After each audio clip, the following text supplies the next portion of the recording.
கசப்பான அனுபவங்கள். உங்க கையை மனைவிக்கு நேரம் நீட்டி நீட்டி குற்றப்படுத்தின இருக்காதீங்க. எப்ப பார்த்தாலும் மனைவி தான் காரணம், மனைவி தான் காரணம் அப்படின்னு கட்டின மனைவி கிட்ட விரல் நீட்டி குற்றப்படுத்தினே இருக்காதீங்க. எப்பொழுது பார்த்தாலும் குற்றத்துல பெரிய குற்றம் என்ன தெரியுங்களா? நீ ஜெபம் பண்ற, ஜெபம் பண்ணா கூட ஒன்றும் நடக்கலையே, அது ஒரு பெரிய குற்றம். தேவையற்ற குற்றம் படுத்துவாங்க, அது ஒரு பெரிய குற்றம். நான் சொல்லுகிறேன் நண்பர்களே, உங்கள் விரல் கணவனுக்கு எதிராக நீட்ட வேண்டாம்.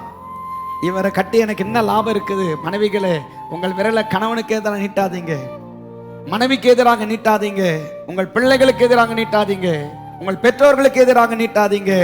உங்கள் கைகளை உன்னதத்தில் இருக்கிற தேவனுக்கு நேராக நீட்டி ஜெபம் பண்ணுங்கள்.